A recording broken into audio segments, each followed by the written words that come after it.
Retegui ou plutôt Rategui ce soir. Hein. À 2 mètres des cages, tu es capable d'envoyer un ballon à 5 mètres au-dessus des buts de Thibaut Courtois. Le Real Madrid l'emporte sur la pelouse de l'Atalanta. Ça faisait longtemps qu'on n'en avait pas parlé. C'est l'occasion de le faire.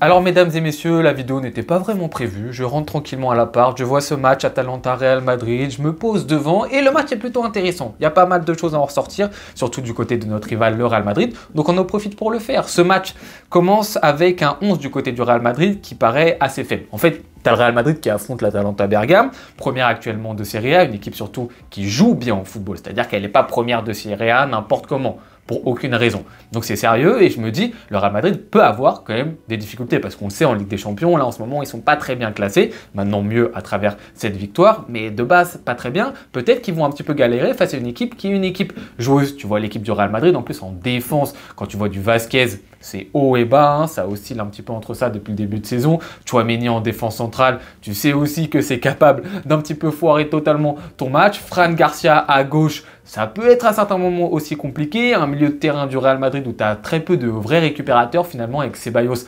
Valverde, tu te dis, ouh, ça peut être compliqué du côté du Real. Et finalement, malgré ce 11 qui peut paraître assez compliqué, on a un Real Madrid qui répond superbement bien dans les 10-15 premières minutes. Vraiment, je vois ces 10-15 premières minutes, je me dis, mais alors j'espère réellement que ça va pas être le niveau du Real sur tout le reste de la saison. Parce que là, s'ils sont bons à ce niveau-là pour tout le reste de la saison, ça va être très compliqué d'aller les chercher en Liga. Donc il y a un Real assez cohérent, notamment à travers 2 joueurs que sont Brahim Diaz et Kylian Mbappé, dans 2 rôles totalement différents. Brahim Diaz, je l'ai trouvé intéressant dans le rôle de joueur de fixation. C'est-à-dire qu'on a beaucoup de joueurs de rupture du côté du Real d'habitude, que peuvent être des Rodrigo, Mbappé et Vinicius en attaque notamment. Là, Brahim Diaz, il a vraiment, je trouve, cette qualité de joueur qui peut prendre le ballon, demander des appels courts, un petit peu au milieu du terrain, lors de la relance du Real Madrid, et il va avoir la qualité technique pour conserver ce ballon. C'est-à-dire qu'il va pouvoir éliminer son adversaire. Il est aussi assez solide hein, sur les cuisses, donc il résiste bien au choc. Et derrière, il a la qualité technique, bien évidemment, pour envoyer les flèches de devant que peuvent être Vinicius et Kylian Mbappé. Donc dans ce rôle vraiment de fixateur, j'ai trouvé Brahim Diaz très intéressant du côté du Real Madrid. Je ne sais pas s'il aura plus de minutes que ça du côté du Real quand il y en aura l'occasion et que réellement il y aura tous les attaquants qui seront disponibles. Pour l'instant, ça n'est pas le cas vu que Mbappé s'est blessé. Mais en tout cas, c'est un joueur quand même qui, dans l'animation du Real Madrid, peut rester important. Et l'autre joueur qui a été très bon dans ces 15 premières minutes, c'est Kylian Mbappé. Et là, je me suis dit, pareil que pour le Real Madrid, si là, Kylian Mbappé, il a débloqué quelque chose et qu'on a ce niveau-ci sur tout le reste de la saison, il va falloir aller chercher le Kylian Mbappé. Parce que là, il avait un très bon niveau. Je me suis dit, le mec, il a sorti son interview avec Mouloud dans la semaine.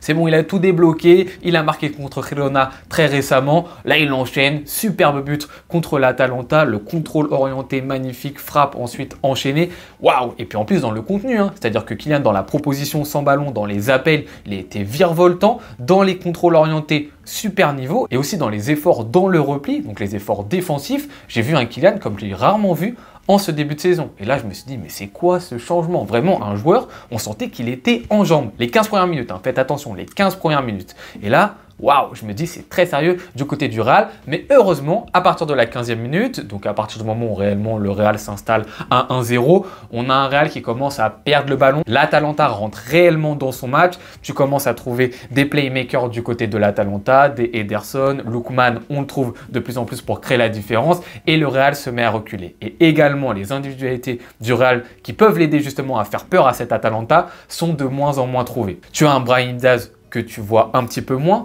Tu as un Vinicius qui, dans la globalité du match, on n'a pas répondu présent, mais surtout à cette période du match, était aux abonnés absents. Tu as un Kylian Mbappé qui plonge un petit peu. Alors, je ne sais pas s'il était déjà blessé à la 15e minute, mais de la 15e à la 35e minute, donc minute de sa blessure, il n'y a plus personne qui répond présent. Il faut aussi le signaler parce que vous allez voir beaucoup de comptes dire Kylian était enfin revenu au niveau. Oh, malheureusement, il s'est blessé. Non, Kylian Mbappé, de la 15e à la 35e minute, on retrouve le Kylian qu'on a depuis ce début de saison, qui est un Kylian qui est un petit peu brouillon dans ses choix techniques, dans ses appels qu'on trouve beaucoup moins virevoltants que précédemment. Donc faites attention un petit peu à ce que vous allez lire à droite à gauche. Et tu as un Bellingham qui, comme d'habitude, est le joueur qui va faire les efforts pour deux. Donc forcément un Bellingham qui est un petit peu moins en vue. Le Real concède le ballon du côté de l'Atalanta, mais du côté de l'Atalanta, tu n'as pas vraiment de joueurs qui vont être méchants pour être décisifs. Tu as Lookman finalement, mais c'est un peu tout. Parce qu'à part le Retegui là qui rentre sur la fin du match, tu n'avais pas mis de vrai numéro 9. Tu avais du De Ketelaere.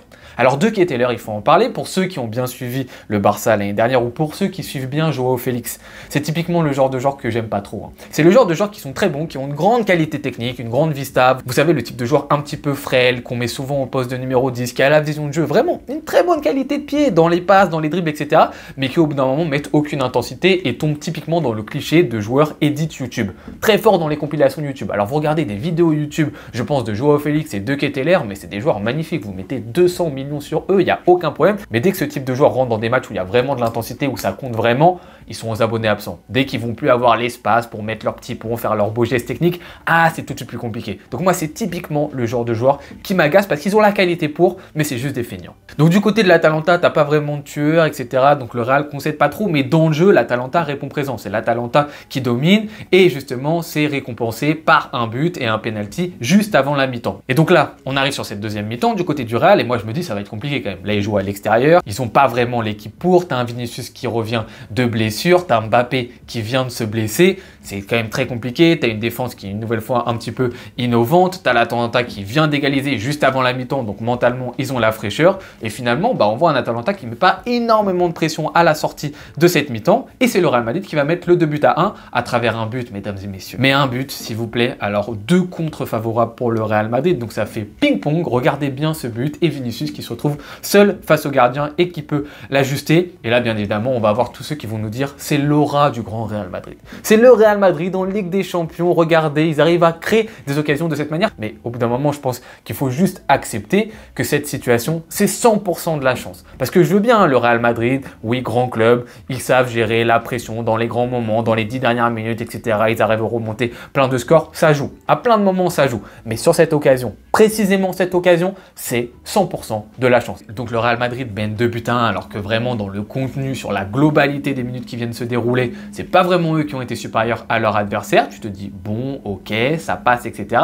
Sauf que l'Atalanta va encore une fois pas trop répondre. Et tu as le Real Madrid qui va en profiter pour mettre le 3-1, troisième but de Bellingham. On a face à nous un Bellingham qui est totalement libéré parce qu'il a moins à faire d'efforts du fait que Mbappé se soit blessé. Comme Mbappé a été remplacé, tu as un joueur qui l'a remplacé qui est Rodrigo qui fait beaucoup plus d'efforts. Bellingham a moins à faire d'efforts pour deux. Et tu trouves un Bellingham qui est plus en capacité de se projeter parce qu'il a plus l'énergie de le faire. Et donc là, on va un petit peu s'arrêter sur ce joueur-ci que je trouve quand même assez souvent dévalué. On va dire, je vais quand même pas dire sous-côté parce qu'il y a des gens qui le surcotent beaucoup. Mais à certains moments, je le vois que ce soit de la part des supporters du Barça comme des supporters du Real Madrid. Au bout d'un moment, il faut s'en rendre compte. Le mec, il fait les efforts pour 12 sur le terrain. Je sais pas combien de kilomètres il fait par match et c'est pas un match sur 10, c'est tous les matchs où il fait des efforts comme ça.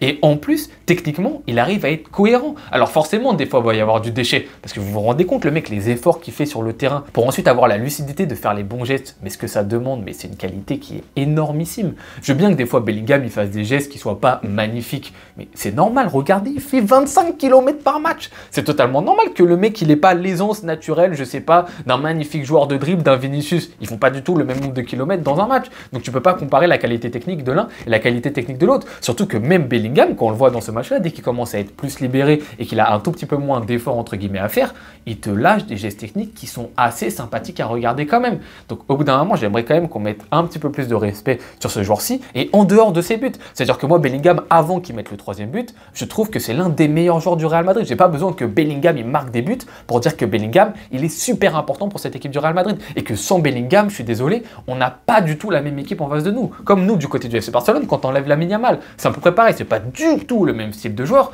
mais ils ont à peu près la même importance dans l'équipe. Parce que ok, au Real, tu peux enlever des fois peut-être un Vinicius, ça va te coûter quelque chose. Là, tu vas enlever du Mbappé, ça va te coûter peut-être quelque chose. Tu enlèves du Rodrigo aussi, ça va te coûter un petit peu. Mais tu enlèves un Bellingham, ce n'est pas du tout la même chose. Le Real va donc marquer ce troisième but. Je m'arrête un tout petit peu sur la défense de l'Atalanta qui est assez catastrophique, je trouve. C'est à noter pour le Barça qui va les affronter plus tard. Très bonne équipe joueuse l'Atalanta, mais sur les joueurs vraiment profil défensif de cette équipe. Déjà le but de Kylian Mbappé, regardez son contrôle. Le défenseur, comment il est aux fraises après le contrôle. Vous regardez le but de Bellingham. Bellingham fait juste un passement de jambe. Le défenseur, il est à 2 mètres de lui alors qu'il devrait le coller. Il est totalement pris dans la feinte alors que bon, tu peux normalement être censé savoir le lire si tu es un bon défenseur central. Mais bon, quand même 3-1 pour le Real Madrid. Et là, tu te dis, bon, ça va être mission impossible pour l'Atalanta. Mais Lookman va marquer un but assez rapidement vers la 66e minute de jeu, je crois, quelque chose comme ça. Et donc ça relance un petit peu la partie, 3-2, superbe but de Lookman, et super joueur d'ailleurs Lookman, hein, c'est à retenir pour le Barça, qui normalement devrait être en recherche à un moment d'un ailier gauche. Donc tu as du Nico Williams, du Kvaratskhelia, du Leao qui sont dans les discussions. Mais Lookman, il faut peut-être un tout petit peu surveiller, c'est un très bon joueur, hein. Franchement, bah forcément il a été mis en lumière l'année dernière à travers l'Europa League. Mais là, sur ce match-ci, j'aime beaucoup moi la capacité qu'il a à toucher la balle avec des fréquences qui sont très rapides et qui est un joueur qui est très rapide. Et je veux dire, dans sa vivacité, sa vélocité et ses appuis, il est capable réellement très rapidement de changer de direction.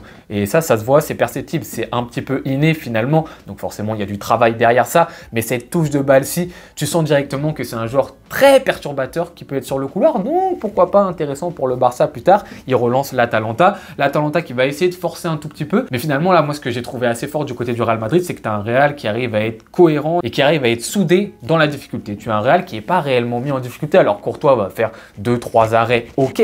Mais je veux dire, tu n'as pas une masse de l'Atalanta, des vagues de l'Atalanta qui te mettent le Real sous l'eau. Non, le Real Madrid fait le dos rond et le Real Madrid, c'est dans ces situations très peu concédé. Ça nous rappelle un petit peu Manchester City l'année dernière. Tu as un Real Madrid qui va essayer de jouer un petit peu en contre, mais qui surtout se met très bas en défense et attend et ne concède pas énormément, hormis bien évidemment cette dernière action à la 93e minute de Rategui, on va l'appeler comme ça ce soir, qui rate le but à 2 mètres des cages. Donc encore une fois, on me dira c'est l'aura du Real Madrid, la Ligue des Champions. Non, c'est pas l'aura, c'est la chance. Si le joueur à 2 mètres des cages, il met pas le ballon au fond des filets, c'est juste qu'il a raté quelque chose. La balle arrive très vite, hein. Je le conçois, je suis d'accord avec vous, mais normalement, un attaquant de cette envergure doit marquer le but. Et donc voilà, le Real Madrid gagne ce match-ci, se relance totalement dans cette Ligue des Champions. Il y avait très peu de risques, hein, selon moi, de toute façon, qu'ils se fassent éliminer, mais là, ils se ressaisissent réellement. Est-ce qu'ils vont pouvoir jouer les 8 premières places? Je ne sais pas trop, j'ai plus exactement le classement en tête, on va regarder ça d'un tout petit peu plus près.